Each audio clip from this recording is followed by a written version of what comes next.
চাঁদমারি নগেন্দ্রবালা বালিকা বিদ্যালয় গুটি গুটি পায়ে ৭০ বৎসর পেরিয়ে এলো।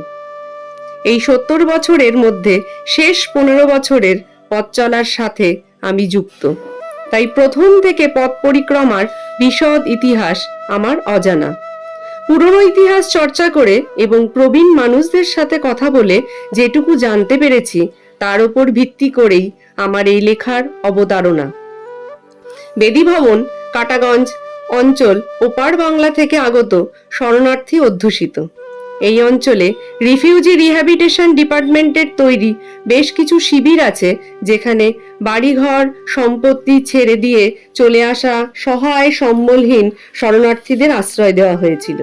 সরকারি সাহায্যে তাদের খাদ্য, বস্ত্র, বাসস্থানের সংস্থান করা হয়েছিল।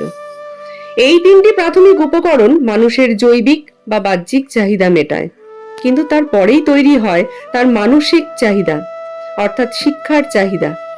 শরণার্থী শিবিরে আশ্রিত মানুষদের পরবর্তী প্রজন্মকে শিক্ষার আলোয় আলোকিত করে তুলতে এবং তাদের জীবিকার্জনকে সহজ করে তুলতে প্রয়োজন অনুভূত হলো নতুন বিদ্যালয় প্রতিষ্ঠার। এই প্রয়োজনের তাগিদেই 1955 সালে প্রতিষ্ঠিত হলো বালক ও বালিকাদের যৌথ বিদ্যালয় চাঁদমারি দেশপ্রিয় শিক্ষায়তন। কিন্তু পৃথক বালিকা বিদ্যালয়ের প্রয়োজনে নারী শিক্ষাকে গুরুত্ব দিয়ে 1956 সালেই বিদ্যালয়টি পৃথক হলো। তৈরি হলো চাঁদমারি নগেন্দ্রবালা বালিকা বিদ্যালয়। নামকরণ করা হলো পশ্চিমবঙ্গের প্রথম মুখ্যমন্ত্রী স্বর্গীয় প্রফুল্ল সেনের মাতা এবং স্বনামধন্য স্বাধীনতা সংগ্রামী নগেন্দ্রবালা সেনের নামে। এই নামকরণটি কেন করা হয়েছিল অথবা ওই পরিবারের কোনো অবদান ছিল কিনা সে বিষয়ে কোনো তথ্য আমার জানা নেই। বিদ্যালয়টি প্রতিষ্ঠার ক্ষেত্রে শরণার্থী ত্রাণ তহবিল থেকে আর্থিক সাহায্য পাওয়া গিয়েছিল। তদানীন্তন মেম্বার অফ লেজিসলেটিভ কাউন্সিল স্বর্গীয় শ্রী শান্তি দাস ছিলেন পদাধিকার বলে পরিচালন সমিতির প্রথম সম্পাদক। বিদ্যালয়ের মিটিং রেজলিউশন বুক থেকে জানতে পারি প্রথম পরিচালন সমিতির সদস্যরা ছিলেন Shri Chittaranjan Das, Shri Ganeshchandra Das, Shri Amulya Samaddar, Shri Sukumar Sarkar, superintendent of refugee rehabilitation department প্রমুখ।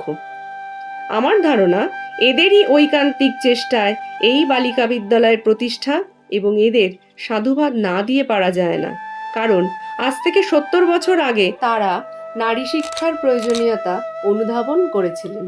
1961 সালে বিদ্যালয়টি মাধ্যমিক বিদ্যালয় হিসেবে মধ্যশিক্ষা পর্ষদের স্বীকৃতি লাভ করে। অ্যাডমিশন রেজিস্টার থেকে দেখেছি বিদ্যালয়ের পথ চলা শুরু হয়েছিল মাত্র 200 জন ছাত্রী নিয়ে।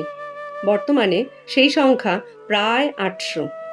ক্রমে ক্রমে যেমন পরিকাঠামোগত উন্নয়ন হয়েছে, কলেবর বৃদ্ধিপ্রাপ্ত হয়েছে, তেমনই উন্নতি হয়েছে গুণগত মানের।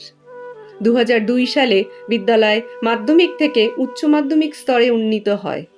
কলা বিভাগে মোট 8টি বিষয় পড়ানো হচ্ছে এবং 2022 সাল থেকে বিজ্ঞান বিভাগও আমরা শুরু করতে পেরেছি। বিদ্যালয়ে বিগত 10 বছর ধরে সৌর বিদ্যুতের ব্যবস্থা রয়েছে। শরীরচর্চার সুবিধার জন্য বিদ্যালয়ে রয়েছে মাল্টি জিম। বৃষ্টির জল ধরে রেখে সেই জল গাছে দেবার ব্যবস্থা করা হয়েছে জল ধরো জল ভরো প্রকল্পের মাধ্যমে। বিদ্যালয়ে ফলানো সবজি মাঝে মাঝেই ব্যবহার করা হয় মিড ডে মিলের রান্নায়। সৌরবিদ্যুতেরও ব্যবস্থা রয়েছে সরকারি সাহায্যে। মাধ্যমিক এবং উচ্চ মাধ্যমিক পরীক্ষার ফলাফল যথেষ্ট সন্তোষজনক। 2024-এর উচ্চ মাধ্যমিক পরীক্ষায় বিদ্যালয়ের ছাত্রী স্বর্ণালী চন্দ রাজ্যে অষ্টাদশ স্থান অর্জন করে। খেলাধুলো এবং বিভিন্ন সহপাঠক্রমিক কার্যাবলীতেও আমাদের ছাত্রীরা জেলা এবং রাজ্য স্তরেও অংশগ্রহণ করে বিদ্যালয়ের সুনাম বৃদ্ধি করছে। এভাবেই পথ চলতে চলতে বিদ্যালয় পেরিয়ে এলো 70 বছর। যাদের শ্রমের বিনিময়ে এই বিদ্যালয় বিকশিত হতে পেরেছে তাদের সকলের প্রতি রইল বিনম্র শ্রদ্ধা এবং তার সাথেই আশা রাখি বিদ্যালয়ের উত্তরোত্তর শ্রীবৃদ্ধির। A school should not be a preparation for life. A school should be life itself.